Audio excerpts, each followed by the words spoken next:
अस्सलाम वालेकुम, good evening, आदाब। सामीन, मैं Ataullah Niazi, member literary circle, एक बार फिर आपकी खिदमत में हाजिर हुआ हूँ कैरियर को गाइडेंस कम काउंसलिंग प्रोग्राम को लेकर, जिसका हमारा आज पहला लेक्चर है, पहली टॉक है। हमारे आज के मेहमान हैं डॉक्टर इसरार अहमद किचलू साहब, जिनका ताल्लुक डोडा से है। आप IRS हैं 2019 बैच के, ऑल इंडिया 248 रैंक था आपका। मैं ताखीर न करते हुए मैं सीधा इसरार साहब को खैर मकदम करता हूँ और उनका इस्तकबाल करता हूँ लिटरेरी सर्कल अदबी गोशा के इस प्रोग्राम में। हेलो सर, बहुत बहुत बहुत शुक्रिया बहुत आपका इनवाइट करने के लिए मुझे।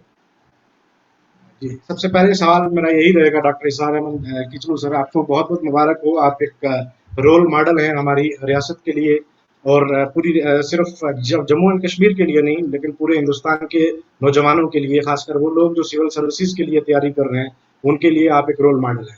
सबसे पहला सवाल मेरा आपसे थैंक यही यू वेरी रहेगा मच।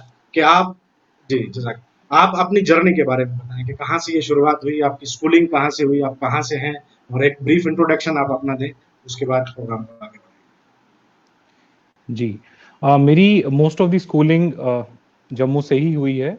इनिशियली राजौरी से हुई थी, उसके बाद शिफ्ट करके जम्मू में मैंने शुरू में एयरफोर्स स्कूल से पढ़ा। उसके बाद सेंट पीटर्स हाई स्कूल से मैंने मैट्रिक की अपनी। उसके बाद रणबीर गवर्नमेंट स्कूल से मैंने अपनी 11th और 12th किया। उसके बाद मैंने JKCET दिया था और मैंने फिर GMC जम्मू से अपना MBBS किया है। और उसके बाद यही UPSC सिविल सर्विस के एग्जामिनेशन में लगे रहे। कहाँ से आपको ये जहन में आया कि सिविल सर्विसेज के लिए पढ़ना चाहिए? क्योंकि मुझे याद है कि हम स्कूल मेट्स हैं रणबीर हायर सेकेंडरी में। तब आप जी जी। मेडिकल के लिए पढ़ रहे थे, आप हमेशा से एक ब्रिलियंट स्टूडेंट रहे हैं, लेकिन तब आपका इस तरफ मुझे लग रहा है कि कोई ख्याल नहीं था। तो कहाँ से ये जहन में आया कि मेडिकल MBBS करके आपको सिविल सर्विसेज में जो है वो जाना है? जी, एक्चुअली जब मैं ग्रेजुएशन कर रहा था तो कोई भी प्लान नहीं था सिविल सर्विस के लिए प्रिपरेशन का। अ, इतना याद है मुझे कि जब हम स्कूल में थे तो एक बार एक टीचर ने मुझे पूछा था कि आप लाइफ में क्या करना चाहते हो, तो मैंने बोला था कि IAS ऑफिसर बनना है। बट वो ऐसा था कि बस बोल दिया था, बट दैट वाज समथिंग जो लगता था कि विच इज अनअचीवेबल। मतलब जैसे हम जैसे स्टूडेंट्स जो इतना ज्यादा जिनका बैकग्राउंड स्ट्रांग नहीं है, जो मतलब कोई आसपास अपनी फैमिली मेंबर या कोई नोन बंदा नहीं है जिसने UPSC क्लियर किया हुआ है, तो IAS IPS ऐसा लगता था ये ऐसी चीज है जो हम जैसे लोग अचीव नहीं कर सकते हैं, तो कभी सोचा भी नहीं उसकी तरफ। फिर ग्रेजुअली जब मैं ग्रेजुएशन कर रहा था, MBBS कर रहा था, उसमें मैंने देखा जब हमारी towards the end of graduation जब हमारी क्लिनिकल पोस्टिंग स्टार्ट हुई तो बहुत सारे पेशेंट्स आते थे। तब मुझे लगा कि बहुत सारी चीजें हैं जो सोसाइटी में प्रॉब्लम्स हैं। डॉक्टर्स 24 आवर्स, 36 आवर्स, 48 आवर्स की ड्यूटी देते हैं, फिर भी पेशेंट्स उनसे सेटिस्फाइड नहीं है। कहीं ना कहीं उसमें एडमिनिस्ट्रेशन का जो डेफिशिएंसीज है उसमें उसका रोल था। जैसे मैंने काफी बार देखा कि जो हमारे गायनी में लेडीज आती हैं, बेसिक उनको न्यूट्रिशन प्रोवाइड नहीं होता है उनकी फैमिली की तरफ से, बेसिक अवेयरनेस लोगों में नहीं होती है। बहुत दूर दराज से लोग आते हैं जहाँ से आने में उनको काफी घंटे लग जाते हैं, हेल्थ केयर फैसिलिटीज वहाँ पे अवेलेबल नहीं है उनके। तो इन चीजों को देख के लगता था कि क्या ऐसा कर सकते हैं हम कि किसी तरह हेल्थ केयर बेटर हो जाए। उसके बाद आई रिमेम्बर मैं इंटर्नशिप मैंने स्टार्ट की थी अपनी। तो मेरे कजिन ने मुझे एक वीडियो भेजा रोहन सैनी सर का, टेडेक्स टॉक कर रहे थे वो एक, तो उन्होंने बोला था कि कैसे UPSC क्लियर कर सकते हैं। साथ ही में मेरे जो जी, सिस्टर के हस्बैंड हैं, उन्होंने KS क्लियर किया हुआ है, तो वो UPSC का एग्जाम भी उन्होंने दिया था, प्रीलिम्स का पेपर लेके एक बार घर में आए। तो मैंने एक बार ऐसे ही क्यूरोसिटी थी, देखते हैं कैसा होता है IAS का पेपर, तो चेक किया तो मुझे लगा कि काफी सारे ऐसे क्वेश्चन हैं जो बेसिक से क्वेश्चन थे। तो मुझे लगा पहली बार ऐसा फील आया कि हम जैसे बंदे भी शायद इसको कर सकते हैं। और साथ में ये भी था कि चाहते थे कि नई नई चीजें सीखें, करंट अफेयर्स, इंटरनेशनल रिलेशंस, बाकी जो भी दुनिया में हो रहा है वो सब सीखना चाहता था। और तो मेडिकल बैकग्राउंड से होके या किसी भी टेक्निकल बैकग्राउंड में अगर आप होते हैं तो वो सब पढ़ने का मौका मिलता नहीं है। सिविल सर्विस में आप पूरी दुनिया के बारे में जान सकते हैं, तो ये भी एक फैक्टर था जिसकी वजह से प्रिपरेशन स्टार्ट। कितना मुश्किल है इसकी प्रिपरेशन और इसका आपने कैसे देखा कहाँ से जो इसकी एक तो आपने बता दिया कि सोच कहाँ से आई, फिर आपने जो इसके लिए जो पढ़ाई शुरू की है वो किस तरीके से, क्या कहीं से कोचिंग ली आपने, आप कहाँ बैठे और क्या क्या मुश्किलात आप उसमें आपने जो फेस की, तो वो आप शेयर करें कि क्या जो आने वाले स्टूडेंट्स अगर उस चीज के लिए प्रिपेयर कर रहे हैं तो क्या क्या चीजें जो है उनको सामना करनी पड़ेंगी और क्या क्या करना चाहिए, कैसे प्रिपेयर करना चाहिए बेसिकली। आपका इसके 3 स्ट्रक्चर होता है कि आप प्रीलिम्स का एग्जाम देंगे, फिर मेंस का होगा, फिर इंटरव्यू का होगा। मैं मतलब बिगनिंग से ही स्टार्ट करना चाहूंगा कि प्रीलिम्स के लिए जैसे करंट अफेयर्स का या न्यूज पेपर्स का क्या इम्पोर्टेंस है। और सबसे पहले तो मेरा वही सवाल था कि आप कोचिंग के बारे में बताएं कि आपने कहाँ से पढ़ाई की, कहाँ से कोचिंग की और कहाँ बैठ के जी। सीखी। जब मैंने प्रिपरेशन का डिसीजन लिया था इंटर्नशिप में कि करना है, तब मुझे कोई गाइडेंस नहीं था कि करना क्या होता है। वही रोमन सर के थोड़े वीडियोस थे ऑनलाइन, वो देखा, कुछ आइडिया लगा कि कुछ बेसिक एनसीईआरटीज पढ़नी होती है या वैसा कुछ चीजें। कोई नोन ऐसा था नहीं जिसने यूपीएससी में थोड़ा आगे गया हो, जिसने मेंस दिया हो या फिर कुछ काफी टाइम से प्रिपेयर किया हो यूपीएससी के लिए, तो इतना आइडिया था नहीं उसके बारे में। तो मेनली यूट्यूब से इनिशियली वीडियोस देखे, थोड़ा बहुत आइडिया लगा। फिर मेरा एक और फ्रेंड है जो सोच रहा था कि एग्जाम देने का, हम साथ में दिल्ली चले गए और मैंने वाजीराम एंड रावी से कोचिंग की थी। तो कोचिंग का मैं ये बोलूंगा, उससे पहले मेरा ऐसा बैकग्राउंड था कि ड्यूरिंग ग्रेजुएशन मुझे दुनिया का कुछ पता नहीं था कि आसपास क्या हो रहा है। कुछ बेसिक चीजें थी, जैसे लोग डिस्कस करते थे कि सीरिया में क्या इशू है और इंटरनेशनली क्या इश्यूज हो रहे हैं, पार्लियामेंट में क्या इश्यूज है, तो कुछ पता नहीं होता था कि हो क्या रहा है। तो मतलब इतना मेरा जो बैकग्राउंड है सिविल सर्विस का वीक था, बिल्कुल बेसिक्स का भी पता नहीं था।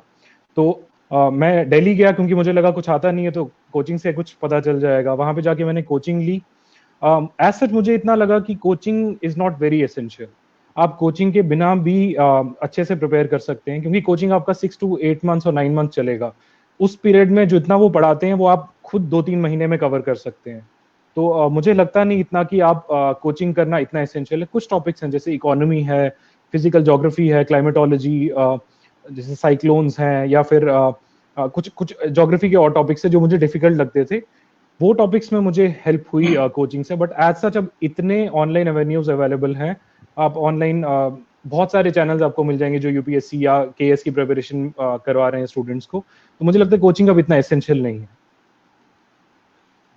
मैं सबसे पहले प्रीलिम्स के लिए आपको पूछना चाहूंगा कैसे उसका क्या स्ट्रक्चर है, कैसे उसकी पढ़ाई करनी होती है। क्योंकि हमारे जितने भी स्टूडेंट्स हैं, हमने एक डाटा लिया था जो स्टूडेंट से, जो एहसानुल सबील ट्रस्ट और लिटरेरी सर्कल का एक जॉइंट एफर्ट था कि हम कुछ स्टूडेंट्स को जो है कहीं पे अकोमोडेट करेंगे जो एक हमारा एग्जाम होगा वो क्वालिफाई करने के बाद। तो स्टूडेंट्स का जी तकरीबन डाटा हमारे पास आया, तो हम भी वो भी आपको सुन रहे हैं। तो मैं सीधा आपसे पूछना चाहूंगा कि इसमें प्रीलिम्स का, चाहे वो केएस का हो, सिविल सर्विसेज का हो, ऑलमोस्ट अब सेम सेम हो गया क्योंकि सी सेट का जो है सारा खेल था, तो वो अब जो केएस में भी सी सेट जो है उसको मैंडेटरी कर दिया है। तो आप उसका एक जी जी ओवरऑल स्ट्रक्चर बताएं कि कैसे उसकी क्या कैसे होता है और कैसे प्रिपरेशन करें। जी। प्रीलिम्स का मैं ये बोलूंगा, जैसे यूपीएससी का पैटर्न तो काफी सालों से सिमिलर ही है। केएस में उन्होंने अब एग्जैक्टली पैटर्न ले आए हैं वो यूपीएससी का। तो जैसे ऑप्शनल सब्जेक्ट को अब प्रीलिम्स से हटा दिया गया है और सी सैट ले आए हैं। जो प्रीलिम्स में दो पेपर्स होते हैं, एक जीएस होता है जिसमें आपका ऑलमोस्ट सारे सब्जेक्ट्स आ जाते हैं और जिसके स्कोर जो है वो मेरिट आपका डिसाइड करता है। तो उसमें 100 क्वेश्चंस होंगे और आपका जो सी सैट है उसमें 80 क्वेश्चंस होंगे। सी सैट में वही क्वांटिटेटिव आपके ये एप्टीट्यूड रहेगा और साथ में आपका जो कॉम्प्रीहेंशन है, पैसेजेस दिए होंगे उन्होंने, तो उनके आंसर लिखने हैं। जीएस जो है 100 क्वेश्चंस उसमें आएंगे। मेन ये है जो आपका डिसाइड करेगा कि आप मेंस लिखेंगे या नहीं लिखेंगे। और सीसैट ऐसा है, अगर आपको थोड़ी सी भी प्रैक्टिस करेंगे, सिर्फ क्वालिफाइंग एग्जाम है तो आपका क्लियर हो जाना चाहिए अगर आप उसकी थोड़ी सी प्रैक्टिस की हुई है। अब coming to the overall strategy prelims के लिए क्या करना चाहिए, तो जैसे 3 या 4 महीने प्रीलिम्स से पहले मुझे लगता है कि मेंस की प्रिपरेशन को आप हॉल्ट कर सकते हैं या फिर प्रीलिम्स का पे ज्यादा फोकस कर सकते हैं। जैसे अभी जो केएस का एग्जाम है वो जुलाई में होने वाला है और यूपीएससी का जून एंडिंग में है। तो हार्डली 3-4 मंथ्स बचे हुए हैं। तो इस ड्यूरेशन में आप ज्यादा से ज्यादा 1 मंथ मेंस की प्रिपरेशन एक्सटेंड कीजिए, उसके बाद आप प्रीलिम्स की प्रिपरेशन स्टार्ट कर सकते हैं। प्रीलिम्स में सबसे इंपॉर्टेंट जो मुझे लगा है अभी तक सब्जेक्ट्स हैं, दीज आर मॉडर्न हिस्ट्री जिसमें से मल्टीपल क्वेश्चंस आते हैं, पॉलिटी है जिसमें से मल्टीपल क्वेश्चंस आते हैं, इन्वायरमेंट है जिसमें से काफी क्वेश्चन आते हैं क्योंकि फॉरेस्ट सर्विस के साथ यूपीएससी का प्रीलिम्स होता है, सेम सिविल सर्विस और फॉरेस्ट सर्विस का। तो इन्वायरमेंट काफी इंपॉर्टेंट है और करंट अफेयर्स। अगर ये चार आपके अच्छे से कवर्ड हैं और बाकियों को भी आप फोकस करें, बट इनको आपने अच्छे से फोकस किया हुआ है, तो प्रीलिम्स आपका काफी हद तक ईज हो जाएगा।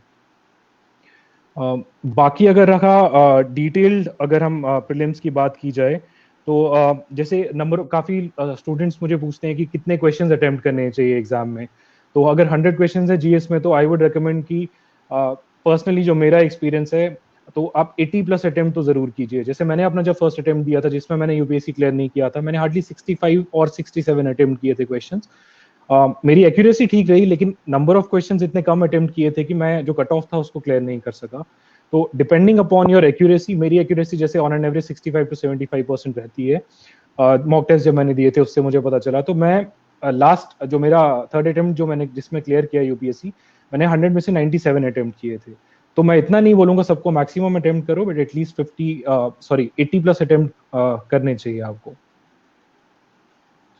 इसमें देखिए, प्रीलिम्स में करंट अफेयर्स और न्यूज़पेपर्स जो है किस तरीके से स्टडी करनी चाहिए, अगर आप, और कौन सा न्यूज़पेपर आप जो है सजेस्ट करेंगे कि पढ़ना चाहिए? इसमें एक जो मेन सवाल रहेगा मेरा, अगर आप न्यूज़पेपर को उठाएं तो 10-15 पेज का एक न्यूज़पेपर होता है जो शायद इतना टाइम वेस्टेज भी हो। जो लोग सिविल सर्विसेज के लिए खासकर पढ़ रहे हैं, तो उनको कौन कौन से टॉपिक उसमें से चूज करने चाहिए, और किस तरीके से जो है न्यूज़पेपर को या करंट अफेयर्स को कहाँ से स्टडी करना चाहिए, उसके बारे में आप क्या कहेंगे? ये सबसे बड़ी प्रॉब्लम रहती है इनिशियली जो भी प्रिपरेशन स्टार्ट करता है, क्योंकि बोला जाता है या तो आप एनसीईआरटी से बेसिक स्टार्ट कीजिए या तो न्यूज़पेपर से स्टार्ट कीजिए। तो मुझे याद है जब मैं इंटर्नशिप कर रहा था तो ज़्यादा टाइम मिलता नहीं था पढ़ने का, बट मैं इमरजेंसी के दौरान कोशिश करता था कि न्यूज़पेपर पढूं, तो पूरा दिन लग जाता था। 3 से 4 घंटे लग जाते थे पढ़ने में न्यूज़पेपर। इसलिए मैं बोलूंगा कि न्यूज़पेपर को पढ़ना आपको मेथड आना चाहिए उसका, अदरवाइज आप बहुत टाइम वेस्ट करेंगे न्यूज़पेपर पे। न्यूज़पेपर में मैं दो न्यूज़पेपर हैं जो मस्ट हैं। One is the Hindu, the other one is Indian Express. इन दो में से कोई भी आप एक पढ़िए। आप ऐसा कर सकते हैं, एक हफ्ता आप द हिंदू पढ़िए, उसके बाद एक हफ्ता इंडियन एक्सप्रेस पढ़िए। जो आपको दोनों में से बेटर लगता है उसको आप फॉलो कीजिए। मैं पर्सनली पहले द हिंदू पढ़ता था और ग्रेजुअली मैंने शिफ्ट किया इंडियन एक्सप्रेस पे। इंडियन एक्सप्रेस में करंटली मुझे लगता है थोड़ा बेटर हो गया है। तो बेटर है आप इंडियन एक्सप्रेस पढ़िए। संडे को इंडियन एक्सप्रेस इतना अच्छा नहीं आता है, तो संडे को आप द हिंदू पढ़ सकते हैं। अगर आप ऐसे करके चलेंगे तो थोड़ा बेटर रहेगा। और एक सजेशन जो मुझे याद है, जब मैं इनिशियली प्रिपेयर कर रहा था तो मुझे मोर देन 3 आवर्स लग जाते थे न्यूज़पेपर पढ़ने में। मेरे एक सीनियर थे, वो अभी करंटली आईपीएस हैं। उन्होंने मुझे रेकमेंड किया था कि एक न्यूज़पेपर को 1 आवर में आपको कंप्लीट करना है, और उसके जो नोट्स आप बनाएंगे वो 1 page, 1 side of the page, उससे ज्यादा नहीं होने चाहिए। तो उससे क्या होगा, एक तो आप जल्दी कवर करेंगे, आपका बाकी पढ़ने के लिए टाइम बचेगा, और जो आप नोट्स बना रहे हैं वो इतने ज्यादा एक्सटेंसिव नहीं बनाएंगे। क्योंकि अगर आप 1 साल का न्यूज़पेपर पढ़ रहे हैं, अगर आप दिन के 2 या 4 पेज के नोट्स बना रहे हैं, तो वो 1000 पेजेस से ज्यादा नोट्स हो जाएंगे जो आप रिवाइज नहीं कर पाओगे लास्ट में। तो बेटर है 1 पेज का आप नोट्स बनाइए। अब पढ़ना कैसे है उसमें मैं रेकमेंड करूंगा, जैसे इंडियन एक्सप्रेस है तो बेस्ट रहेगा जो फर्स्ट और सेकंड पेज है। फर्स्ट पेज आपका इंपॉर्टेंट है, उसको आप पूरा पढ़िए, और उसी की कंटिन्यूटी होती है सेकंड पेज। तो इन दो पेजेस को आप अच्छे से कवर कीजिए। उसके बाद जैसे आपका सिटी या आपके जो रीजनल पेजेस आ जाएंगे, उसमें सिर्फ आप सॉर्ट कीजिए जो आपको मोस्ट इंपॉर्टेंट टॉपिक लग रहे हैं। आप अपना जो मेंस का सिलेबस है उसको साथ में रखिए, उसको अच्छे से आप याद कर लीजिए, और जो जो टॉपिक आपको रेलेवेंट लग रहे हैं मेंस के सिलेबस से, उसमें आप थोड़ा सा पढ़ लीजिए। उसके बाद सीधे आपका जो इंपॉर्टेंट पेज आएंगे, 2 एडिटोरियल्स वाले। एडिटोरियल्स में जो भी आपका आपके सिलेबस से ओवरलैप कर रहा है उसको आप अच्छे से पढ़िए। और जो आपको टॉपिक लग रहा है कि कुछ वेग सा टॉपिक है जिसका इतना इंपॉर्टेंस नहीं है, जैसे इंडिया ने कोई क्रिकेट मैच जीत लिया, तो आपको, आपका अगर हॉबी नहीं है क्रिकेट या आपका कुछ बैकग्राउंड नहीं है वैसा जो आप इंटरव्यू में बोल सकते हैं, तो बेटर है उसको आप स्किप कर सकते हैं। उसके बाद जो एक्सप्लेन पेज है उसको मैं रेकमेंड करूंगा कि आप अच्छे से पढ़ लीजिए। वो प्रीलिम्स में भी आपको हेल्प करेगा और मेंस में भी हेल्प करेगा। उसके बाद वर्ल्ड जो आपका एक पेज आएगा, वर्ल्ड में इंटरनेशनली जो इंडिया के लिए ज्यादा इंपॉर्टेंट है वो आप पढ़ सकते हैं। या फिर कोई बहुत बड़ा इवेंट हो रहा है, जैसे सीरिया में कोई बहुत बड़ी हैपनिंग होगी, उसको आप पढ़ सकते हैं। बहुत बड़ा कहीं अर्थक्वेक आ गया, उसके बारे में थोड़ा सा आपको आइडिया हो जाए, वो पढ़ सकते हैं। उसके बाद बिजनेस वाला पेज जो इकोनॉमी वाला आता है, उसमें जो भी इंडिया की मेजर इकोनॉमिक जो स्टेप्स लिए हैं, अब वो नहीं पढ़ना है कि गोल्ड का रेट कितना ऊपर हो गया, कितना नीचे हो गया, सेंसेक्स कितना ऊपर नीचे हो गया। जो आपके सिलेबस से रिलेटेड इंपॉर्टेंट जो इवेंट्स हैं, जैसे आपका इंफ्रास्ट्रक्चर जीएसटी में मेंशन्ड है, तो इंफ्रास्ट्रक्चर कोई नया प्रोजेक्ट है या नई कोई स्कीम आई है, उसके बारे में आप लिख सकते हैं। या आरबीआई ने कोई मॉनेटरी पॉलिसी इंटरवेंशन की है, उसके बारे में आप पढ़ सकते हैं, उसके नोट्स बना सकते हैं। बाकी जो भी आपको इरेलीवेंट लग रहा है उसको पहले ही फिल्टर कर दीजिए, और उस पर टाइम वेस्ट करने की जरूरत नहीं है। और नोट्स भी आप ऐसे बनाएं कि एडिटोरियल अगर आप पढ़ रहे हैं तो आप एडिटोरियल के नोट्स नहीं बनाएं। जैसे आपका एडिटोरियल एक अर्बनाइजेशन पे एडिटोरियल है कोई, और आपने जीएस1 में अर्बनाइजेशन के अपने नोट्स बनाए हुए हैं जो आप न्यूज़पेपर से पढ़ते हैं, कहीं आपने स्टैटिक पोर्शन में पढ़ लिया, कहीं आपने मंथली मैगजीन से पढ़ लिया, तो उसी पोर्शन में आप अपने नोट्स को लिख दीजिए। आप जैसे आज की जो डेट है, आज की डेट का आप न्यूज़पेपर के नोट्स नहीं बनाइए। जो भी आपके टॉपिक्स हैं वो जीएस 1 2 3 4 के आप नोट्स बनाइए अपने करंट अफेयर के। और जैसे जीएस1 है उसमें अगर विमेन का कोई इशू है तो विमेन का अलग से नोट्स बनाइए, और जो करंट अफेयर या एडिटोरियल कोई भी टॉपिक है, वो जो पॉइंट लिख रहे हैं आप, वो विमेन वाले में जाके लिखिए। ऐसे आपको स्ट्रैटिफाइड रहेगा आपका जो भी आप करंट अफेयर बना रहे हैं, और प्रीलिम्स और मेंस दोनों में आपको वो रिवीजन में बहुत हेल्प करेगा। जी, एक सवाल मैं और आपसे पूछूंगा, क्योंकि जेकेपीएससी का एग्जाम जो अभी आने वाला है, तो मैं आपसे ये सवाल पूछना चाहूंगा कि क्या डिफरेंस है बेसिकली यूपीएससी और जेकेपीएससी के एग्जाम में, केएस और आईएएस का दोनों का एग्जाम है। तो आपकी नज़र में क्या डिफरेंस है? अगर वो लोग जो दोनों के लिए अभी तैयारी कर रहे हैं, तो उनको किस तरीके से ये जी। स्ट्रेटेजी बना के अभी जो आने वाले एग्जाम के लिए तैयारी करनी मैं तो ये बोलूंगा, जैसे 2018 से पहले जो भी एग्जाम हुए हैं, उसमें तो स्ट्रैटेजी डिफरेंट थी, क्योंकि मेंस भी जो पेपर से वो डिफरेंट था, और प्रीलिम्स में तो आपका ऑप्शनल आ जाता था, सीसैट था नहीं।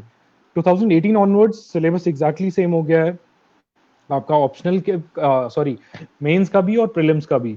तो मुझे लगता है स्ट्रैटेजी सेम रहनी चाहिए आपकी। जैसे मैंने जो एग्जाम दिया था 2018 का, तो मैं यूपीएससी के लिए भी मैं प्रिपेयर कर रहा था, और जो एग्जाम हुआ था 2019 में, उसमें भी मैं मैंने प्रिपेयर किया था केएस के एग्जाम में, लेकिन मैंने उसके लिए कोई अलग से प्रिपरेशन नहीं की थी। इनफैक्ट मैंने जब केएस का प्रीलिम्स हुआ था, मैंने उसके लिए बिल्कुल एक भी दिन मैंने स्पेयर नहीं किया था उसको पढ़ने के लिए, और मेरा प्रीलिम्स क्लियर हो गया था, और वो भी स्कोर भी डिसेंट स्कोर आ गया था।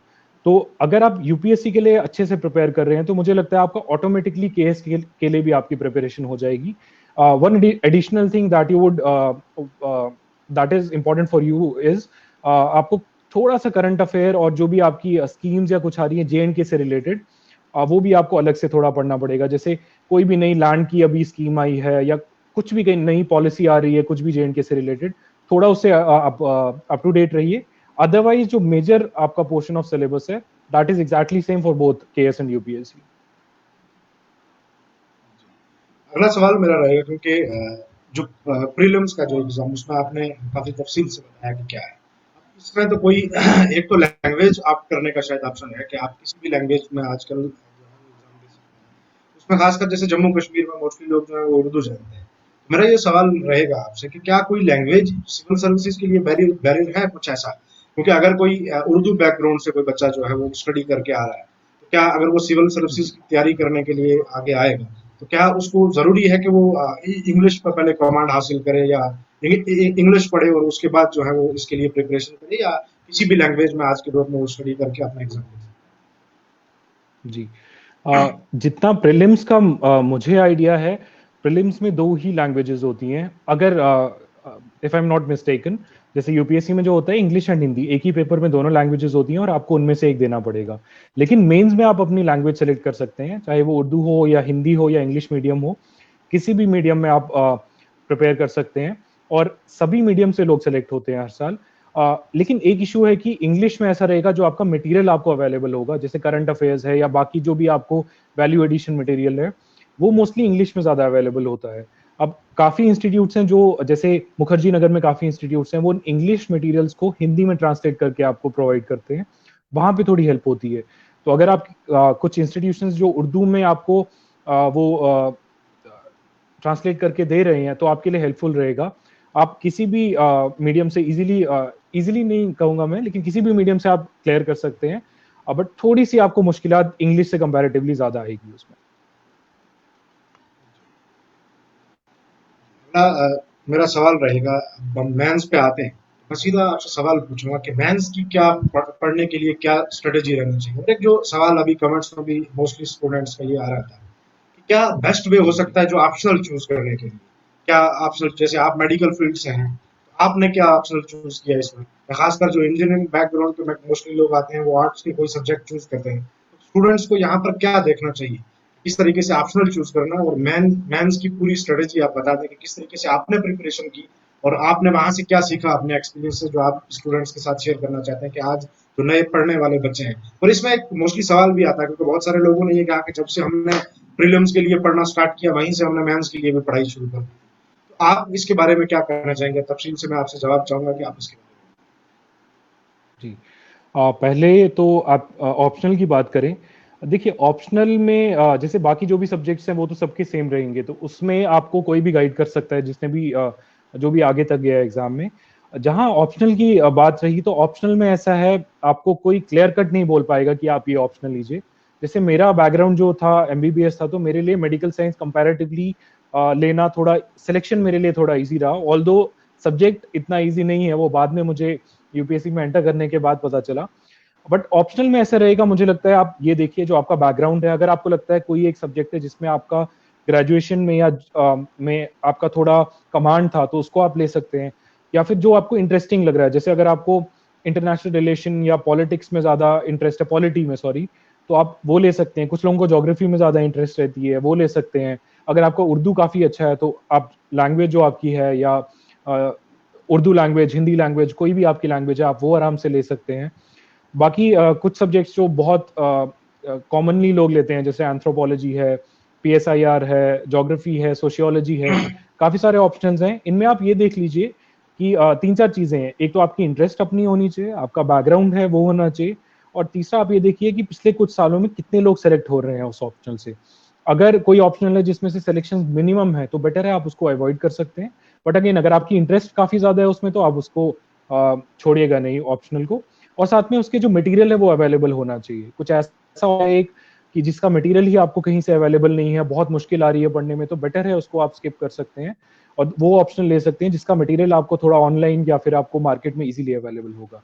और आप एक काम कर सकते हैं कि यूट्यूब पे जा सकते हैं, जो भी ऑप्शनल आपको लग रहा है कि जो जो तीन चार ऑप्शनल हैं वो अच्छे लग रहे हैं, उनके कुछ वीडियोस आप देख लीजिए यूट्यूब में। बहुत सारे इंस्टीट्यूशन है जो प्रोवाइड करते हैं, जो आपको इंटरेस्टिंग लग रहा है you can opt for that. उसके बाद मैं सीधा आऊंगा कि मेंस की क्या स्ट्रेटेजी रहनी चाहिए स्टूडेंट्स आज पढ़ रहे हैं, इस तरीके से क्या शुरू से ही उनको मेंस के लिए भी तैयारी करनी चाहिए, या जी।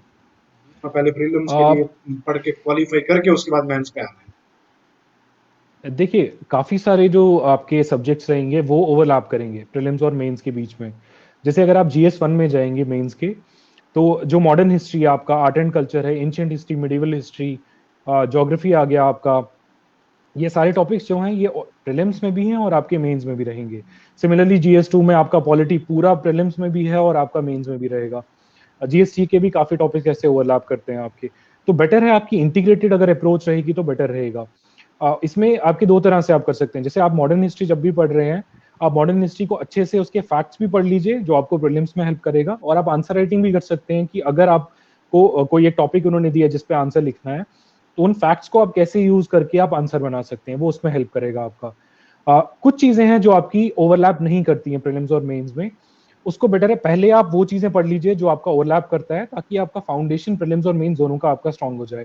उसके बाद जैसे जीएस वन में जो वर्ल्ड हिस्ट्री है या सोसाइटी है, ये टॉपिक्स आपके जीएस वन में इतने ज्यादा कवर नहीं होते हैं। कुछ टॉपिक्स करंट अफेयर में कवर हो जाएंगे, बट मोस्टली टॉपिक्स कवर नहीं होंगे। तो उनको आप एक बार आप अपना फाउंडेशन स्ट्रांग कर लीजिए, उसके बाद आप प्रीलिम्स से पहले जितने टॉपिक्स कर सकते हैं आप कर लीजिए। रेस्ट आप प्रीलिम्स के बाद कर लीजिए, अगर आपके पास टाइम नहीं है। जैसे आप प्रीलिम्स से 3 महीने पहले, तो मैं रेकमेंड करूंगा 2-3 महीने पहले आप सोनली प्रीलिम्स के लिए तैयारी शुरू कीजिए, क्योंकि अगर आपका प्रीलिम्स क्लियर नहीं होता है तो पूरा आपका साल वेस्ट होगा। तो मेनली आपने जितनी भी प्रिपरेशन की है उसका कुछ फन नहीं रहेगा आपका। तो आप 2-3 महीने पहले छोड़ दीजिए आप मेंस की प्रिपरेशन, बट उससे पहले आप इंटीग्रेटेड रखिए। और मैं रेकमेंड करूंगा कि बेटर है अगर आप ऑप्शनल और एटलीस्ट अपना जीएस 4 जो एथिक्स का पेपर है, इनको प्रीलिम से पहले कवर कर लें, क्योंकि आपके कंबाइंड 750 मार्क्स के यही 3 सब्जेक्ट्स हैं, ये ऑप्शनल के 2 पेपर्स और एक जीएस 4 का। जीएस 4 आप बहुत कम टाइम में कवर कर सकते हैं, इसलिए मैं रेकमेंड करूंगा हाईली कि आप उसको प्रीलिम से पहले कवर कीजिए, और ऑप्शनल जितना आपका हो सकता है कवर कर लीजिए। उसके अलावा जो भी मेंस के टॉपिक्स हैं जो आप कवर कर सकते हैं कर लीजिए। जैसे आपका सिक्योरिटी है, जीएसटी में साइंस एंड टेक्नोलॉजी है, फिर आपका डिजास्टर मैनेजमेंट है, जीएस2 में गवर्नेंस वाले टॉपिक्स हैं। इनको आप जितना कवर कर सकते हैं कर लीजिए, जो बचेगा वो आप उसके प्रीलिम्स के बाद आपके पास टाइम होगा कि आप उनको कवर कर सकते हैं।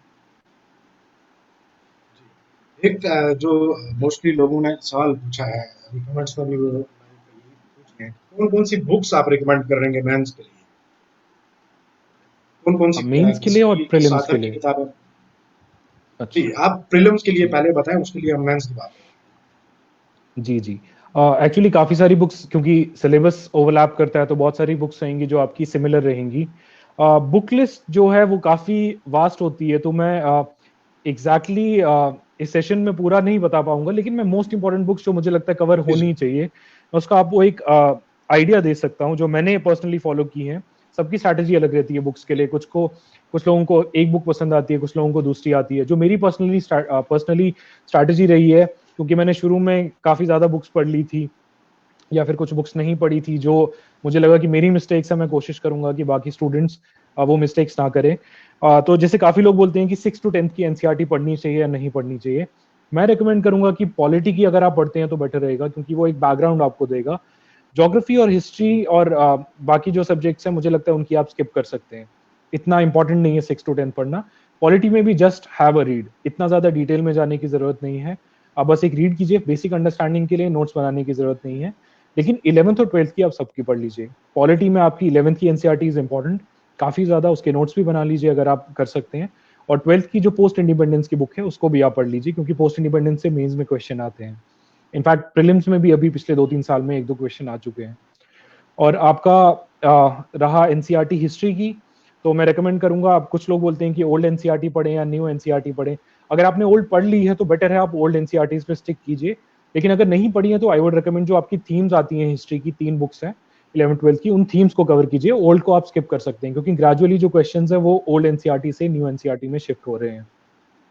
बाकी आपकी ज्योग्राफी की एनसीईआरटीज हैं 11th एंड 12th की, 4 एनसीईआरटीज हैं, 2 11th की 2 12th की, वो चारों पढ़ लीजिए आप अच्छे से, वो काफी इंपॉर्टेंट रहेंगी आपकी। और इकोनॉमी में मैं रेकमेंड करूंगा, एक तो 11th की एनसीईआरटी पढ़ लीजिए और उसके अलावा मैक्रो इकोनॉमिक्स की एनसीईआरटी पढ़ लीजिए, ये दो काफी आपकी इंपॉर्टेंट रहेंगी। इन्वायरमेंट में अगर एनसीईआरटी की बात करें तो जो आपकी 12th क्लास की बायो की बुक है उसका last unit ecology and environment वाला है, उसको आप पढ़ सकते हैं। तो बेसिक एनसीईआरटी के लिहाज से मुझे लगता है ये बुक्स आपके लिए सफिशिएंट रहेंगी। एक एडिशनल जो introduction to fine arts NCERT है पार्ट 1, पिंक कलर की आपकी एनसीईआरटी है, उसको भी आप कवर कर लीजिए, वो काफी इंपॉर्टेंट है आपके प्रीलिम्स एंड मेंस दोनों के पॉइंट ऑफ व्यू से। यूपीएससी में बहुत क्वेश्चन आते हैं एंड मुझे लगता है कि केएस में भी उसके हम एक्सपेक्ट कर सकते हैं क्वेश्चन आर्ट एंड कल्चर में से। बाकी आपका रहा जो आपकी फिर हायर बुक्स हैं, उसमें आप कर सकते हैं कि जो पॉलिटी है उसमें लक्ष्मीकांत आपकी गोल्ड स्टैंडर्ड रहेगी, लक्ष्मीकांत को आप अच्छे से पढ़ लीजिए। आप प्रीवियस ईयर क्वेश्चन पेपर्स देख लीजिए, प्रीलिम्स के भी और मेंस के भी, जो जो टॉपिक्स आपको लग रहा है इंपॉर्टेंट है, जैसे प्रेसिडेंट है, जैसे पार्लियामेंट है, पार्लियामेंट्री कमिटीज हैं, इनमें से काफी बार क्वेश्चंस पूछे जाते हैं। तो बेटर है कि आप ये टॉपिक्स अच्छे से पढ़िए। जो लास्ट वाले टॉपिक्स हैं जैसे आपका सीवीसी आ गया, सीबीआई आ गया, उनमें से रेयरली क्वेश्चन पूछे जाते हैं, तो उसमें आप रीड कर लीजिए, बट उतना डिटेल में जाने की जरूरत नहीं है आपको। तो जो टॉपिक्स आपको प्रीवियस ईयर क्वेश्चन पेपर्स में मिल रहे हैं रिपीटेडली, उन पे ज्यादा आप फोकस कीजिए। और मैं रिकमेंड करूंगा पॉलिटी में जो आपका कॉन्स्टिट्यूशन ऑफ इंडिया या बेयर एक्ट है, उसकी एप्लीकेशन भी मिल जाएगी या बुक भी मिल जाएगी, जिसमें सिर्फ आर्टिकल्स मेंशन होंगे, फर्स्ट से लेकर लास्ट आर्टिकल जो भी कॉन्स्टिट्यूशन का है। तो जब भी आप टॉपिक पढ़ रहे हैं, जैसे आप प्रेसिडेंट पढ़ रहे हैं, तो उससे रिलेटेड जो भी आर्टिकल्स हैं, जो आपके 53 से 62 आई थिंक आर्टिकल्स हैं, उनको आप पहले पढ़ लीजिए, फिर प्रेसिडेंट का आप चैप्टर पढ़िए लक्ष्मीकांत से, तो आपका पॉलिटी थोड़ा कंपैरेटिवली आपका स्ट्रांग हो जाएगा। और कुछ टॉपिक्स हैं जो मेंस के टॉपिक्स हैं, लक्ष्मीकांत में डिटेल में कवर नहीं होते हैं, तो आप क्या कर सकते हैं, किसी इंस्टीट्यूट के जो प्रीवियस ईयर सेक्शनल पेपर्स हैं पॉलिटी के, जैसे विजन आईएएस हर साल टेस्ट सीरीज कंडक्ट करता है, उसके जो भी पॉलिटी के मेंस के आपके क्वेश्चन पेपर्स हैं, उनके अगर आपको सोल्यूशन मिल जाते हैं कहीं, तो वो आप कवर करेंगे। तो बहुत सारे टॉपिक्स हैं, जैसे स्पीकर के इश्यूज आते हैं, गवर्नर के इशू आते हैं, फेडरल स्ट्रक्चर के इश्यूज हैं, तो वो टॉपिक्स आपके वहां से कवर हो सकते हैं। आपका मॉडर्न हिस्ट्री में अगेन एनसीईआरटी जो थीम्स की थी, या फिर ओल्ड एनसीईआरटी जो बिपिन चंद्रा की, जो भी आपको पसंद है वो कर सकते हैं, प्लस स्पेक्ट्रम। एक बिपिन चंद्रा की बड़ी नॉवल जैसी बुक आती है, काफी लोग रेकमेंड करते हैं, मैं रेकमेंड करूंगा कि आप उसको स्किप कर सकते हैं, बहुत बड़ी बुक है, टाइम ज्यादा लगेगा और इतना ज्यादा इंपॉर्टेंस है नहीं। अगर आपने स्पेक्ट्रम भी पढ़ा है और एनसीईआरटी पढ़ी है, तो आप मेंस और प्रीलिम्स दोनों के आंसर मोर और लेस कर सकते हैं आप। एंशिएंट के लिए अगेन आप एनसीईआरटी पढ़ लीजिए, या तो आर.एस. शर्मा की या फिर न्यू थीम्स वाली, और साथ में आप तमिलनाडु बोर्ड की बुक पढ़ सकते हैं, लेकिन वो नेसेसिटी नहीं है, आप या तो तमिलनाडु पढ़िए या फिर वो पढ़ लीजिए। मिडिवल के लिए ज्यादा क्वेश्चंस आते नहीं है, मिडिवल से यूपीएससी में 1 या 2 क्वेश्चंस हार्डली आते हैं, तो बेटर है तमिलनाडु बोर्ड की बुक में छोटे छोटे चैप्टर्स हैं, 2-3 पेज में कवर किए हैं, वो आप लिख सकते हैं। आर्ट एंड कल्चर के लिए इंट्रोडक्शन टू फाइन आर्ट्स जो मैंने एनसीईआरटी कही, उसके सिवा नितिन सिंघानिया वो पढ़ सकते हैं। नितिन सिंघानिया बहुत मोटी बुक है, तो डर लग जाता है देख के, तो बेटर है आप प्रीवियस ईयर क्वेश्चन पेपर्स देखिए, प्रीलिम्स एंड मेंस के, जो जो टॉपिक्स आपको इंपॉर्टेंट लग रहे हैं वो आप वहां से ज्यादा डिटेल में पढ़ सकते हैं। जैसे क्लासिकल डांसेस काफी बार क्वेश्चन आ चुका है क्लासिकल डांसेस पे, तो वो चैप्टर अच्छे से पढ़ लीजिए। पपेट्री पे आप पढ़ सकते हैं, मार्शल आर्ट्स हैं वो पढ़ सकते हैं, या जो मेजर पेंटिंग्स हैं आपकी वो कुछ पढ़ सकते हैं। तो पूरी पढ़ने की जरूरत नहीं है। अब जैसे फोक डांसेस हैं, फोक म्यूजिक है, उसमें ज्यादा डिटेल में जाने की जरूरत नहीं है कि कौन सा म्यूजिक और किस स्टेट में होता है, वो आपके लिए सफिशिएंट रहेगा। तो आपको थोड़ा सॉर्ट करना पड़ेगा क्या पढ़ना है क्या नहीं पढ़ना है। फिर ज्योग्राफी के लिए 4 एनसीईआरटीज 11th-12th की प्लस जीसी लियोंग, ये आपके लिए इंपॉर्टेंट होगा, प्लस ओरिएंट ब्लैक स्वन की अगर आप एटलीस्ट पढ़ सकें। प्रीलिम्स में पिछले 2-3 साल से, इनफैक्ट 4-5 साल से अब ज्यादा मैप बेस्ड क्वेश्चंस आ रहे हैं, तो बेटर है आप मैप को अच्छे से एनालाइज कर लीजिए। जो फिजिकल मैप ऑफ इंडिया है उसके जो हिल्स हैं, लेफ्ट टू राइट कौन से आते हैं, नॉर्थ टू साउथ कौन से आते हैं, फिर रिवर्स उनकी ट्रिब्यूटरीज अच्छे से कर लीजिए आप।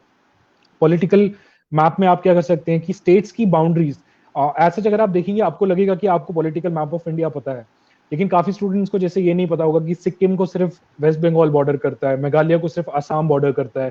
तो अगर आप डिटेल में मैप को देखेंगे, विजुअलाइज करेंगे, रोज 10-15 मिनट देख लीजिए मैप को, तो आपको ये बेसिक चीजों का आइडिया लग जाएगा। जैसे कुछ 1-2 साल पहले प्रीलिम्स में क्वेश्चन पूछा था, एक प्लेस दी हुई थी केरला में और एक नॉर्थ ईस्ट की प्लेस दी थी। इन दो को अगर आपको यहाँ से ट्रेवल करना है एक प्लेस से दूसरे प्लेस, तो कितनी सिटीज को आप कितनी स्टेट्स को पास करना पड़ेगा, ये आपको तभी आएगा जब आपको पता होगा कि कौन कौन सी स्टेट्स बाकी स्टेट्स कौन सी हैं जो उन स्टेट्स को बॉर्डर करती हैं, तो आप उसमें मिनिमम डिस्टेंस निकाल सकते हैं वहां से। बाकी आपका ज्योग्राफी में कुछ टॉपिक्स हैं, जैसे आपका क्लाइमेटोलॉजी है, विंड्स हैं, फिर एग्रीकल्चर जो पोर्शन है, इनको अगर बेटर है, आप नहीं, एनसीईआरटी ज्यादा अच्छे से कवर नहीं करती है, तो आप यूट्यूब पे बहुत सारे इंस्टीट्यूशंस हैं, उनका आप थोड़ा डिटेल में उनसे पढ़ सकते हैं। एग्रीकल्चर आपका ज्योग्राफी में भी है और आपका इकोनॉमी में भी कवर होगा, तो बेटर है उसको किसी इंस्टीट्यूशन के नोट से आप पढ़ लीजिए अगर आपने कोचिंग नहीं ली है। और आपका एनवायरनमेंट में शंकर आईएएस, और जो मैंने बायो की बुक बोली थी, जो लास्ट में इकोलॉजी आपका यूनिट है, उसको आप कवर कर सकते हैं, काफी हद तक आपका कवर होगा। और मेजर पोर्शन ऑफ एनवायरनमेंट जो है वो आपका कवर हो जाता है करंट अफेयर से। साथ में मैं रिकमेंड करूंगा national parks, tiger reserves, Ramsar sites, इनको आप, और बायोस्फीयर रिजर्व जो है, इनको मैप पे आप थोड़ा प्रैक्टिस कर लीजिए। 50 टाइगर रिजर्व है, आप इजीली कर सकते हैं, उनको ज्यादा टाइम लगेगा नहीं। नेशनल पार्क 100 है, अगर आप मैक्सिमम उसमें से कोशिश कीजिए कि उनको किस स्टेट में आते हैं एटलीस्ट वो आप कवर करने की।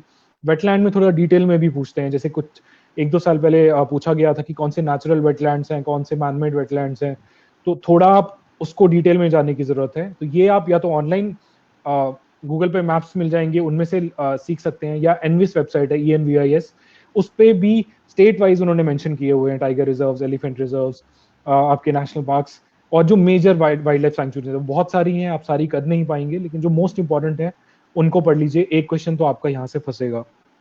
इकोनॉमी के लिए मैंने तो पर्सनली वाजीराम के नोट्स किए थे, मैंने बुक की नहीं है, लेकिन काफी लोग संजीव वर्मा या फिर जो आपकी रमेश सिंह है उसको रेकमेंड करते हैं, तो आप वहां से पढ़ लीजिए। और मृणाल सर की वीडियोस काफी इंपॉर्टेंट है आपकी बेसिक इकोनॉमी की अंडरस्टैंडिंग के लिए। बाकी आप फिर यूट्यूब पे जो वीडियोस हैं बाकी वहां से आप पढ़ सकते हैं जो रेस्ट ऑफ द टॉपिक्स हैं। फिर आपका जो मेंस के लिए कुछ इंपॉर्टेंट है, जैसे वर्ल्ड हिस्ट्री है जो आपका कवर नहीं होता है प्रीलिम्स में, वो आप विजन आईएएस के मॉड्यूल है उनका, उसमें 2 वॉल्यूम्स है, फर्स्ट एंड सेकंड। अब उन्होंने एक नया मॉड्यूल लाया जिसमें एक ही में मर्ज किया हुआ है, उसने काफी अच्छी तरह से कवर किया है। अर्जुन देव एनसीईआरटी से भी पढ़ सकते हैं, लेकिन मुझे लगता है विजन आईएएस ने काफी अच्छा कंपाइल किया, तो आप वहां से पढ़ सकते हैं। सोसाइटी में अगेन आप किसी इंस्टीट्यूशन के नोट्स जो है आपको वैल्यू एडिशन मटेरियल वो पढ़ लीजिए, चाहे वो विजन आईएएस है, इनसाइट्स है, कहीं से भी आप कवर कर सकते हैं। सिमिलरली जो GS2 में गवर्नेंस वाले टॉपिक है, पब्लिक एडमिनिस्ट्रेशन वाले टॉपिक्स हैं, वो आप पढ़ सकते हैं। उनमें आप एक तो होल्ड ऑन अ सेकेंड, जैसे आपके कुछ टॉपिक्स हैं, सपोज एनजीओज हैं, एनजीओज जो विजन आईएएस का मॉड्यूल है उसमें अच्छी तरह कवर किया, या किसी भी इंस्टीट्यूशन का मॉड्यूल है उसमें मैंने वहां से पढ़ा है पर्टिकुलरली। ई गवर्नेंस मैंने इनसाइट्स का एक PDF डाउनलोड किया था, उससे पढ़ा था, उन्होंने काफी उसके मॉड्यूल्स दिए थे और ड्रॉबैक्स उनके बारे में मेंशन किया था। हेल्थ एंड एजुकेशन से रिलेटेड जो इश्यूज हैं वो करंट अफेयर में आपके अच्छे से कवर हो जाएंगे। सिटीजन चार्टर जो है टॉपिक है वो आप ARC की समरी कोई GS स्कोर या किसी की पढ़ सकते हैं, उससे अच्छा कवर किया हुआ है। तो आपको थोड़े अपने सोर्सेज को डाइवर्सिफाई करना पड़ेगा, आप ऑनलाइन सर्च कर सकते हैं, जो आपको बेस्ट लगता है उसमें से आप पढ़ लीजिए इनको। सिमिलरली GS3 में भी जो आपका इकोनॉमी वाला पोर्शन है उसमें जैसे PDS है वो आप और MSP काफी करंट अफेयर में पिछले कुछ टाइम से चल रहा है, तो आप करंट अफेयर से अच्छे से कवर कर सकते हैं। इंक्लूसिव ग्रोथ एक टॉपिक है, वो आप कवर कर सकते हैं किसी इंस्टीट्यूशन के वैल्यू एडिशन मटेरियल से। फिर बजट आ गया या इकोनॉमिक सर्वे, उससे आपको काफी जगह फिलर्स मिल जाएंगे आंसर लिखने में, GS1 में भी, GS3 में भी, और इनफैक्ट GS4 में भी आप उसका कोई एग्जाम्पल ले सकते हैं। तो बजट और इकोनॉमिक सर्वे की जो की हाइलाइट्स हैं और समरी जो आती है PIB की वेबसाइट पे ऑफिशियली आती है, वो आप अच्छे से कवर कर सकते हैं। कुछ टॉपिक्स हैं जो पर्टिकुलरली मेंशन्ड है सिलेबस में, जैसे EIA उसका मेंशन था, लैंड रिफॉर्म्स मेंशन्ड है। अब इसमें काफी सारे लैंड रिफॉर्म्स, लेबर रिफॉर्म्स पिछले दिनों करंट अफेयर में काफी रहे हैं, तो आप न्यूज से आपको काफी मिल जाएगा। फिर EIA की ड्राफ्ट जो इस बार बिल आया है उस वो यूपीएससी के इस बार मेंस में मेंशन था। तो ये चीजें जो करंट अफेयर में आ रही हैं, जो सिलेबस में मेंशन है पर्टिकुलरली, उसको आप अच्छे से कवर कीजिए। RTI आ गया, RPI एक्ट आ गया आपका, EIA आ गया आपका, सिटीजन चार्टर्स आ गया, जो भी आपका स्पेसिफिकली मेंशन्ड है, PDS MSP, इन सब चीजों को आप कवर कर लीजिए अच्छी तरह। बाकी GS4 में बेटर रहेगा या तो आप किसी इंस्टीट्यूशन के नोट्स पढ़ लीजिए, या लेक्सिकन बुक जो है वो आपका बेसिक कवर कर लेगी। लेकिन एथिक्स में क्या है कि आपका जो बुक्स हैं, जो आप बेसिक पढ़ रहे हैं नोट्स, वो बस अंडरस्टैंडिंग के लिए है। जो आप आंसर लिखेंगे वहां पे आप उसको ज्यादा यूटिलाइज कर नहीं पाएंगे, तो उसमें आपको रियल लाइफ एग्जाम्पल्स ढूंढनी पड़ेंगी। तो एथिक्स में मैं रेकमेंड करूंगा कि आप जो भी GS4 का आपका सिलेबस है, जैसे इंटीग्रिटी एक टॉपिक है, इंटीग्रिटी की आप डेफिनेशन या तो बुक में से मिल जाएगी या गूगल पे सर्च कर लीजिए, एक अच्छी सी डेफिनेशन लिख दीजिए आप इंटीग्रिटी की। फिर उस डेफिनेशन के नीचे कुछ एग्जांपल्स लिख दीजिए। जैसे अगर आपको इंटीग्रिटी की कोई डेफिनेशन, कोई एग्जांपल आ रही है, कोई पुराना जो आपकी इंपॉर्टेंट पर्सनालिटी है, जैसे गांधी जी की लाइफ से कोई एग्जांपल है, उसको लिख दीजिए आप। आपकी पर्सनल लाइफ से लिख दीजिए, या कोई सिविल सर्वेंट है रिसेंटली आपने देखा, जैसे खेमका सर हैं जिनकी 50 से ज्यादा बार ट्रांसफर हो चुकी है, तो उनको आप लिख सकते हैं कि इंटीग्रिटी की वजह से उनको इतना ट्रांसफर करने के बाद भी वो अभी भी अपनी इंटीग्रिटी उन्होंने मेंटेन की हुई है। इस तरह की आप एग्जांपल्स लिख सकते हैं। ऑल्ट्रुइज्म में या सेल्फलेसनेस में एग्जांपल, जैसे आपने देखा होगा पीछे, और जब लॉकडाउन हुआ था तो काफी लोग दे केम फॉरवर्ड और उन्होंने गरीबों की हेल्प की थी। सोनू सूद जो एक्टर है वो काफी आगे आए थे, लेबरर्स की उन्होंने हेल्प की थी। तो ये एग्जांपल्स कोशिश कीजिए पिक करने की, और थोड़े कोटेशंस याद कर लीजिए, किसी भी इंस्टीट्यूशन की कंपाइलेशन मिल जाएगी, उन कोटेशंस को यूज कीजिए, आपकी GS की थोड़ी आंसर्स बेटर हो जाएंगे। केस स्टडी में भी बच्चों को थोड़ा इशू रहता है, तो केस स्टडी में भी आप ऐसा कीजिए कि जो टॉपर्स हैं उनकी आपको, जैसे विजन आइज या फोरम आइज, किसी की भी वेबसाइट पे आपको उनके आंसर्स, मॉक जो टेस्ट होते हैं उनके आंसर्स मिल जाएंगे। तो थोड़ा फॉर्मेट देख लीजिए वो कैसे आंसर लिखते हैं, और उसको थोड़ा आप करने की प्रैक्टिस कीजिए।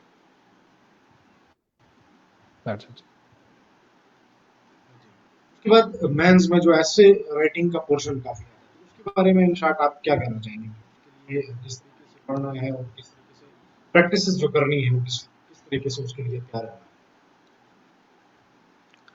एस्से ऐसा टॉपिक है जो काफी स्कोरिंग है, और काफी लोग मिनिमम टाइम एस्से को देते हैं।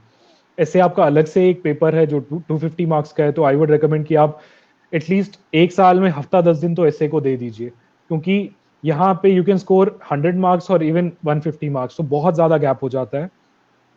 तो बेटर है आप उसकी थोड़ी प्रैक्टिस कीजिए। एस्से में क्या रहेगा, अगेन आप जो टॉपर्स हैं उन्होंने मॉक अपने आंसर्स दिए होंगे, अपने एसेज लिखे होंगे। जैसे दूरी शेट्टी सर हैं, उनकी स्ट्रैटेजी है ऑनलाइन अवेलेबल, वो आप देख सकते हैं। बहुत सारे टॉपर्स हैं जिनके एस्से में अच्छे स्कोर आए थे, आप ऑनलाइन सर्च कर लीजिए, उनके आपको एस्से मिल जाएंगे उनके। तो उन एसेज को आप देख लीजिए कैसे वो लिखते हैं। बाकी एस्से में सबसे इंपॉर्टेंट है जो आप इंट्रोडक्शन और कंक्लूजन लिख रहे हैं वो अच्छा होना चाहिए। इंट्रोडक्शन में बहुत अच्छी आप कोटेशन मल्टीपल याद कर लीजिए, पूरा एक दिन लगा दीजिए जितनी कोटेशंस कर सकते हैं, ताकि आपके पास एक रेलेवेंट कोटेशन हो। फेंकना नहीं है जबरदस्ती, जो भी रेलेवेंट कोटेशन लग रहा है उसको आप लिखिए, और उसको थोड़ा सा एक्सप्लेन कीजिए कि वो उसको कनेक्ट करने की कोशिश कीजिए जो डिमांड ऑफ द एस्से है उससे। और या फिर आप कोई एक स्टोरी लिख सकते हैं शुरू में कि जैसे 7 ईयर ओल्ड एक रेणुका लड़की है जो पायलट बनना चाहती थी या एक डॉक्टर बनना चाहती थी, बट उसको कोई हेल्थ इशू हो गया, उसकी वजह से वो फिर नहीं बन पाई। कोई थोड़ी इमोशनल सी स्टोरी लिख दीजिए जो एग्जामिनर को थोड़ा सा इंटरेस्टिंग लगे। या फिर एक अच्छी सी पोएम आप लिख सकते हैं, आप या तो याद कर सकते हैं पोएम को, या फिर आप पोएम अपनी बना सकते हैं अगर आप थोड़े क्रिएटिव हैं। तो ऐसी आप अच्छी सी इंट्रोडक्शन देंगे तो आप बेटर रहेगा। उसके बाद एस्से जो आपका होना चाहिए वो आपका एक फ्लो में होना चाहिए। जैसे अगर आपको इस बार पेट्रियार्की पे एक क्वेश्चन एस्से आया हुआ था, तो आपको सारे विमेन इश्यूज नहीं लिखने हैं, जो डिमांड ऑफ दी एस्से है, जो टॉपिक है उससे बाहर आपको नहीं जाना है।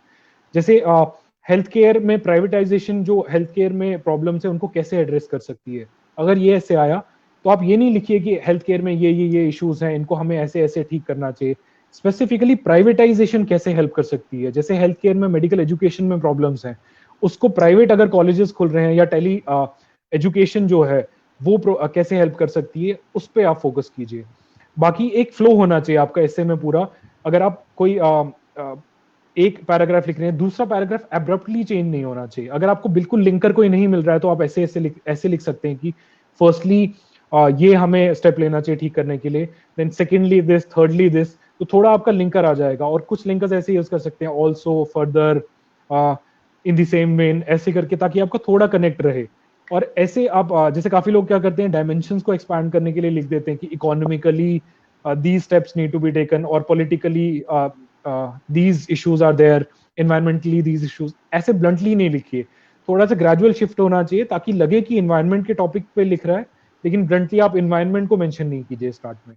और जो आपका कंक्लूजन रहेगा, जैसे आपने एग्जांपल लिखी है कोई शुरू में, जैसे रेणुका की आपने एग्जांपल दी है, तो बेटर है आप जो आप कंक्लूजन लिख रहे हैं उसमें रेणुका को आप फिर से मेंशन कीजिए कि अगर आपने ये स्टेप्स लिए तो रेणुका की जैसी बहुत सारी लड़कियां जिनके जो ड्रीम्स हैं वो फुलफिल हो सकते हैं। तो यहाँ पे थोड़ा कनेक्ट मिल जाएगा उनको स्टार्ट और जो आपका एंड है उसमें। तो थोड़ा सा आपका एक फ्लो होना चाहिए, इंट्रोडक्शन अच्छा होना चाहिए, कंक्लूजन अच्छा होना चाहिए, और जो डिमांड ऐसी की वो लिखना है। जो भी आपको उस टॉपिक पे आता है वो सब नहीं वहां पे लिख देना है। ये थोड़ी चीज और प्रैक्टिस कीजिए। आप एटलीस्ट हफ्ते 2 हफ्ते में एक ऐसे लिख लीजिए। अगर पूरा ऐसे नहीं लिख पा रहे तो एक फ्लो चार्ट बना लीजिए एक पेज पे कि आप क्या क्या फिलर्स लिखते अगर ये टॉपिक का ऐसे आएगा। तो प्रीवियस ईयर यूपीएससी के 4-5 एसेज उठा लीजिए, 4-5 पेपर्स उठा लीजिए, उसमें से एक एक ऐसे आप ग्रेजुअली कवर कर सकते हैं आप 3-4 साल के एसेज, और आपका अच्छे से कवर हो जाएगा इससे।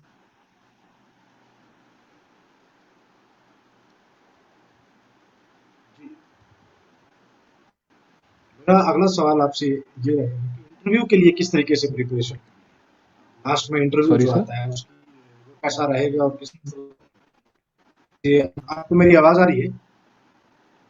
हाँ जी, आ रही है, हेलो। बोलिए बोलिए। जी जी, मैं मतलब लास्ट में आपको ये पूछना चाह रहा था कि इंटरव्यू के लिए किस तरीके से क्या चीजें आप उसमें इनफैक्ट जो है सजेस्ट करें?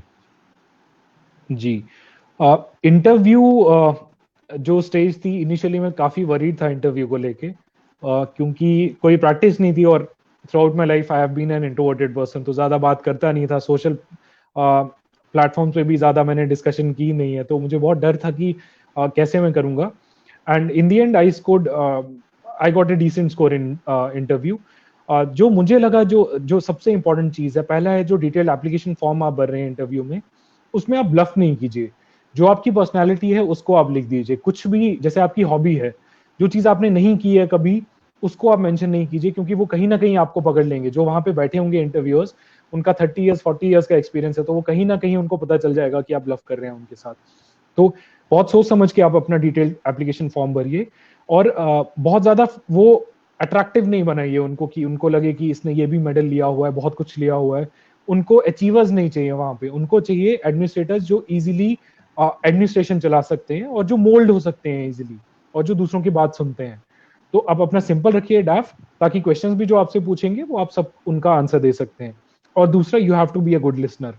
अगर आप कोई आप क्वेश्चन आपको वो पूछ रहे हैं तो अच्छे से सुनिए, नोट करते रहिए उनका, और जब जो आंसर क्वेश्चन कंप्लीट करें उसके बाद पॉज लेके आप आंसर दीजिए। उनको ये नहीं लगना चाहिए कि आपको कोई टॉपिक, जैसे उन्होंने क्वेश्चन कंप्लीट किया, आपने आंसर दिया, तो उनको पता चल जाएगा कि आपने कहीं पहले प्रिपेयर किया हुआ था, या फिर आप बहुत टाइम ले रहे हैं किसी में, तो उनको लगेगा कि ये यहाँ पे थोड़ा अनकंफर्टेबल हो गया है। तो सिमिलर पैटर्न होना चाहिए आपका। पेशेंट रहिए, अच्छे से क्वेश्चन को सुनिए, और ब्लफ नहीं कीजिए आप। तो मुझे लगता है ये चीजें हैं जो आपको इंटरव्यू में हेल्प करती हैं। बाकी अपना पोस्टर पे थोड़ा वर्क कर सकते हैं आप थोड़ा मिरर में बैठ के आप थोड़ा प्रैक्टिस कर सकते हैं आंसर, और अपने फ्रेंड्स के साथ, जैसे मैंने पर्सनली, मेरा एक और फ्रेंड है जिसने, हमने साथ में यूपीएससी का इंटरव्यू दिया था, तो हम डेली इवनिंग में हाफ एन आवर का सेशन रखते थे, जहाँ पे he used to ask me questions, और सिमिलरली मैं भी उससे क्वेश्चन पूछता था जो यूपीएससी में एक्सपेक्टेड क्वेश्चंस हैं। तो उससे थोड़ी आपकी प्रैक्टिस रहेगी। और लैंग्वेज जरूरी नहीं है आपको इंग्लिश में इंटरव्यू देना है।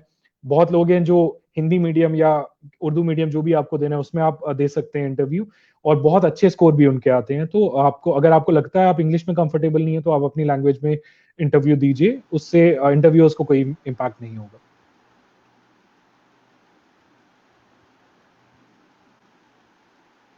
जी, आपको मेरी आवाज मिल रही है? जी सर। एक टॉपिक जो जी मैं चाहूंगा, जो काफी स्टूडेंट्स मुझे पूछते हैं, जो मैं एक कवर करना चाहूंगा कि टेस्ट सीरीज का क्या करना चाहिए, क्योंकि ये एक क्वेरी मोस्टली स्टूडेंट्स में रहती है। तो अगर आप एलो करें तो मैं इस पे 2 मिनट के लिए कुछ नहीं, बिल्कुल बिल्कुल हाँ। सजेशन दे सकूं। तो जी प्रीलिम्स बिल्कुल। के लिए मैं रेकमेंड करूंगा कि एक टेस्ट सीरीज आप कंप्लीट कीजिए। आज काफी लोग बोलते हैं कितने टेस्ट दें, कितनी टेस्ट सीरीज दें, तो मैं रेकमेंड करूंगा कोई एक टेस्ट सीरीज आप कंप्लीट कीजिए। किसी भी इंस्टीट्यूशन की, विजन की कर रहे हैं, फोरम की कर रहे हैं, जो भी आपको अच्छी लग रही है टेस्ट सीरीज, वो कवर कीजिए, लेकिन सारे टेस्ट उसके ही दीजिए। जो फुल लेंथ टेस्ट लास्ट में आएंगे, फुल लेंथ टेस्ट में बेटर है कि आप एक इंस्टीट्यूशन पे फोकस नहीं रहिए, 2-3 डिफरेंट इंस्टीट्यूशंस के आप दीजिए। जैसे अगर आप विजन का आपने टेस्ट सीरीज दी है तो बेटर है आप फोरम पे भी शिफ्ट कीजिए, कोई और जीएस स्कोर या कोई है उसके भी 1-2 टेस्ट दे दीजिए, ताकि आपको एक ही इंस्टीट्यूशन के जिस तरह के क्वेश्चन फ्रेम होते हैं उसको आंसर करने की हैबिट ना रहे, थोड़ा डाइवर्सिफाइड आपके क्वेश्चंस आए, वैसे आप उनको आंसर कर सकते हैं। और तो फुल लेंथ में आप मल्टीपल कीजिए, और जरूरी नहीं है कि 40 टेस्ट, 60 टेस्ट, 100 टेस्ट देने की जरूरत है। It depends upon your scoring और जो आपकी एक्यूरेसी। अगर आपकी एक्यूरेसी नहीं आ रही है तो बेटर है आप ज्यादा टेस्ट दीजिए, हफ्ते या 10 दिन में एक टेस्ट दीजिए इनिशियली, उसके बाद थोड़ा आप फ्रीक्वेंसी बढ़ा सकते हैं। जैसे 1 महीना बचा है एग्जाम में, तो 2 दिन या 3 दिन में एक टेस्ट दे दीजिए। लास्ट के दिनों में डेली भी आप एक टेस्ट या 2 टेस्ट दे सकते हैं, और उनके सोल्यूशंस पढ़ लीजिए।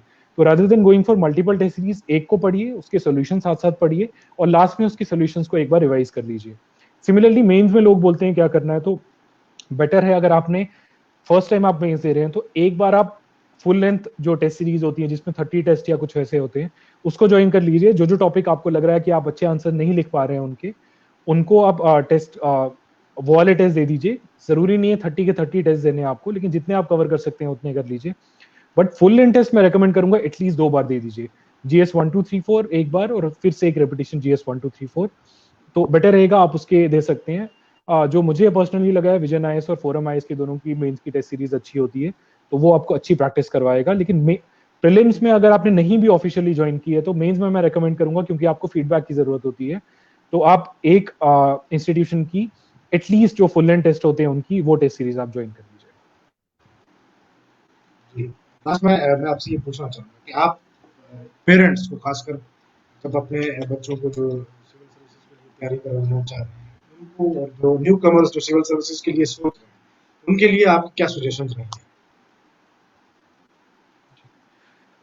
जी, पहले तो ये कि जो आप डिसीजन होगा आपका सिविल सर्विस में आने का, क्योंकि काफी लोग काफी कंफ्यूज रहते हैं। जैसे मैंने इनिशियली जब डिसाइड कर रहा था मैं सिविल सर्विस में आऊं या फिर पीजी के लिए मैं प्रिपेयर करूं, तो वो मेरा अपना डिसीजन था to enter into civil service, क्योंकि मुझे पता था कि हार्डशिप्स आएंगी, कोई गाइडेंस कोई स्ट्रांग नहीं था बैकग्राउंड में कि जो प्रॉपरली बता पाए कि ये बुक्स पढ़नी है अच्छे से, ये टॉपिक्स नहीं पढ़ने हैं। तो शुरू में आपको एप्रीहेंशन रहेंगी काफी ज्यादा, इसलिए बेटर है जो डिसीजन लेते हैं वो आपकी फैमिली प्रेशर, पेरेंट्स का प्रेशर या फिर पीयर प्रेशर में आके आप डिसीजन नहीं लीजिए सिविल सर्विस में एंटर करने का। ये आपका अपना डिसीजन होना चाहिए। आप खुद से इंट्रोस्पेक्ट कीजिए कि क्यों आपको सिविल सर्वेंट बनना है। आप सच में लोगों की हेल्प करना चाहते हैं या फिर सिर्फ पावर और मनी वाला जो एक इशू होता है वो है। अगर आपको लग रहा है कि सिविल सर्विस में आके जो आपका अभी प्रोफेशन है उससे आप बेटर काम कर सकते हैं, तो बेटर है कि you go for civil service, क्योंकि बहुत अच्छी सर्विस है और आपको काफी काम करने का मौका मिलेगा।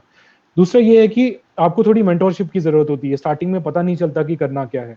तो मैं पर्सनली क्या करता था कि जो अपने सीनियर्स है जिन्होंने क्लियर किया हुआ है, जो टॉपर्स होते हैं, उनकी यूट्यूब पे आप बहुत सारे आपको वीडियोस मिल जाएंगे। जैसे आपके विंग्स एक उड़ान जम्मू में, जम्मू का यूट्यूब चैनल है, वहां पे आपको इजीली मिल जाएंगे उनके जो उनकी स्ट्रैटेजी है। फिर दिल्ली नॉलेज ट्रैक है सॉरी, यूपीएससी पाठशाला, काफी सारे आपको पेजेस मिल जाएंगे जहाँ पे आपको थोड़ा आइडिया लग जाएगा कि आपको कैसे प्रिपेयर करना है यूपीएससी के लिए।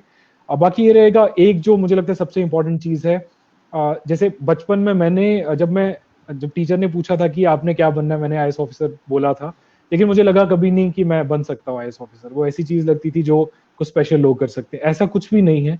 कोई भी इसको क्लियर कर सकता है। बस आपको अपने में कॉन्फिडेंस रखना है और परसिवरेंस रखना है, पेशेंस रखना है। आपको टाइम देना पड़ेगा इसको। लोग बोलते हैं कितने आवर्स आपको पढ़ना है, तो 4 घंटा पढ़ना है, 6 आवर्स पढ़ना है, 8 आवर्स। आपको डेली पढ़ना है, चाहे आप 6 आवर्स पढ़ रहे हैं, 8 आवर्स पढ़ रहे हैं या 10 आवर्स पढ़ रहे हैं। बेटर है आप जितना पढ़े, ज्यादा पढ़े उतना अच्छा है, लेकिन आपको डेली पढ़ना है उसमें। और आपको अपनी स्लीप को सैक्रिफाइस नहीं करना है। जो आप स्पोर्ट्स खेल रहे हैं उसको सैक्रिफाइस नहीं करना है, साथ साथ में वो भी चलाइए, लेकिन मेक श्योर कि आप 6 to 9 आवर्स या 10 आवर्स जितना भी आप दे सकते हैं स्टडी को डेली दीजिए, with minimum breaks in between. और जो वही अगेन जो आपकी मोटिवेशन है, it should come from within, दूसरे के पेयर प्रेशर में आके आप नहीं कीजिए। और कॉन्फिडेंस रखना बहुत जरूरी है। मेरा जो सेकंड अटेम्प्ट, फर्स्ट अटेम्प्ट में ज्यादा प्रिपरेशन था नहीं, सेकंड अटेम्प्ट में I was very under confident. जब मैंने प्रीलिम्स का एग्जाम दिया तो उससे पहले ही मैं डर गया था। लास्ट में मैं अपने क्वेश्चंस भी अटेम्प्ट नहीं कर पाया पूरे, काफी सारे क्वेश्चंस जो मैंने रिव्यू पे रखे थे लास्ट में मैं अटेम्प्ट नहीं कर पाया क्योंकि टाइम मैनेजमेंट नहीं हुआ। और मेजर रीजन था मैं बहुत डरा हुआ था उस टाइम। तो खुद पे कॉन्फिडेंस रखिए और अपना एक ऐसा सर्कल बनाइए जो प्रिपेयर कर रहा है यूपीएससी या केएस, जिसके लिए भी आप प्रिपेयर कर रहे हैं। साथ में जो आपके फैमिली है, मैं पेरेंट्स को रेकमेंड करूंगा, एक एडवाइस दूंगा कि प्लीज अपने बच्चों को सपोर्ट कीजिए, प्रेशराइज नहीं कीजिए सिविल सर्विस के लिए अगर उनको इंटरेस्ट नहीं है, लेकिन अगर वो इंटरेस्टेड हैं तो एटलीस्ट अगर आप फाइनेंशियली सपोर्ट नहीं कर सकते हैं तो आप मेंटली उनको सपोर्ट कीजिए, क्योंकि साइकोलॉजिकल सपोर्ट बहुत ज्यादा इंपॉर्टेंट रहती है। काफी लोग फर्स्ट अटेम्प्ट में करते हैं लेकिन मेजोरिटी ऑफ दी लोग को काफी अटेम्प्ट्स लग जाते हैं क्लियर करने में, तो कांस्टेंट सपोर्ट की जरूरत रहती है। फाइनेंशियली मैं रेकमेंड करूंगा स्टूडेंट्स को कि अगर आपको फाइनेंशियली लग रहा है कि प्रॉब्लम्स आ रही हैं, जैसे जेएनके के स्टूडेंट्स हैं, बहुत सारे अब इंस्टीट्यूशंस हैं अवेलेबल, दिल्ली में या जम्मू में भी मोस्ट प्रोबेबली होंगे। जैसे मैं पर्सनली हमदर्द स्टडी सर्कल में रहा हूँ, जामिया मिलिया का इंस्टीट्यूशन है, फिर आपका जामिया हमदर्द में एक इंस्टीट्यूशन है, रेजिडेंशियल कोचिंग एकेडमी है, अतिया फाउंडेशन है एक दिल्ली में, वहाँ पे आप जा सकते हैं। काविश फाउंडेशन है औरंगाबाद में, और ऐसे बहुत सारे इंस्टीट्यूशन हैं जहाँ सब्सिडाइज कोचिंग कम आपको एकोमोडेशन प्रोवाइड किया जाता है। तो वहाँ के आप वेबसाइट्स खोलिए, वहाँ पे आप ऑप्ट कीजिए, जो टेस्ट होता है उनका मेरिट बेस्ड उसको दीजिए, तो आपको सब्सिडाइज स्टे रहेगा, वहाँ बहुत अच्छा सर्कल मिलेगा, बाकी लोग भी प्रिपेयर कर रहे होंगे, तो आपको थोड़ा वो हेल्प करेगा फाइनेंशियली भी, और आपका ओवरऑल बैकग्राउंड आपका और जो सर्कल होगा आसपास वो काफी सिविल सर्विस ओरिएंटेड रहेगा आपका। आखिरी सवाल है मेरा खत्म करने से पहले, कि आपने भी जैसे बोला कि आपका फर्स्ट अटेम्प्ट या सेकंड अटेम्प्ट में नहीं हुआ, बहुत सारे लोग ऐसे हैं जो इसके लिए प्रिपेयर कर रहे हैं और फर्स्ट अटेम्प्ट में अगर उनका क्वालिफाई नहीं होता या सेकंड अटेम्प्ट में क्वालिफाई नहीं होता तो बहुत डिमोटिवेटेड हो जाते हैं। आप उनके लिए क्या मैसेज देना चाहेंगे?